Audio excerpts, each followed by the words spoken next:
Welcome back to Good Morning Quad Cities at 11. We are taking your plant and garden questions and getting them answered with our plant and garden expert, Craig Sept.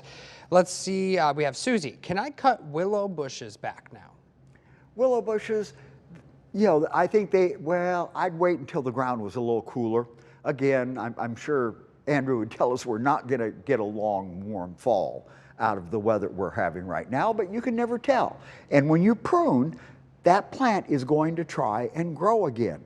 And if it did happen to put out new growth, that growth is not going to harden off and be prepared to get through the winter. So again, I'd wait until after the first year when the ground is good and cold to do that pruning. All right, and we have Kathy who said, can rhubarb be transplanted? If so, when? How much sunshine do they need? Okay, rhubarb needs at least a half day of sun to do well. And I would wait and do the transplanting either first thing in the spring or shortly after you get done with the harvesting next year. At that time, you can dig it, divide it, put it back in the ground, make sure it's getting at least a half day of sun. But remember, after you transplant, you're not going to be able to harvest for 1 to 2 years to let the crown build back up. All right, we have Barbara. Should I prune raspberry plants right now or when? Well, again, it's after the first year, out into spring. Right now, I wouldn't do the pruning, but in the spring you'll go in and you'll take out the canes that have the little nubblies left behind where the berries were formed. In the spring, you can take those canes down to about 6 to 8 inches above the ground. And then we have, my goodness. Did it get lost? I got lost a little bit. All right, Carla, when do I cut sage back? There we go. Sage? Sage, again, I'd let it stand through the winter and do your pruning in the spring.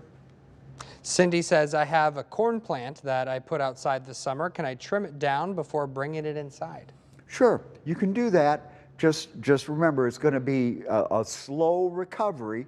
And remember, when you're taking the top off a plant, whether corn plant or anything else, you're removing a lot of leaves, so watch your watering. It's not going to dry out nearly as fast as it has been when you bring it back in the house. All right, and Jim asked, what should I do to prepare hydrangea bushes for winter? Hydrangeas, virtually nothing. Go ahead and let them come through the fall. I even suggest let them stand. Those dead flower heads give you some interest against the snow that we're going to probably deal with for many months through the winter. And then you do your pruning in the spring. Gay is wondering, can I plant my rhubarb that is still in a pot? Oh, I'd get it in the ground. That rhubarb has a much better chance of getting through the winter in the ground than in that pot. And remember, you're going to get it in the ground. I'd give it the root stimulator and plenty of mulch. We're trying to conserve heat now so that those roots have a chance to expand before the ground finally cools off and shuts the plant down for winter. And Penny asks, I have a strawberry plant in a pot in the house. Can I plant it outside?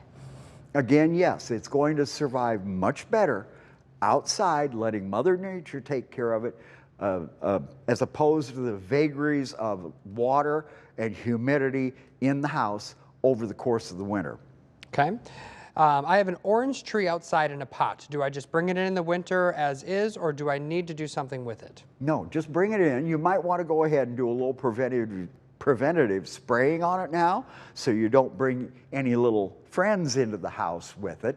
The important thing now with the plants that we're getting ready to bring in is kind of move them up into a little shadier area, because you're not going to be able to give it as much light as what it is getting outside. Get it used to a little lower light and watch the watering. Don't bring a plant. I don't like to bring a plant into the house when it's super soggy wet. It really can get you into an overwatering situation immediately. You don't want that. All right, Craig, thank you so much for all of your expertise again this week. Be sure you join our Facebook Live each and every Wednesday with Craig, where you can submit your questions and be a part of the conversation. Good morning, Quad City.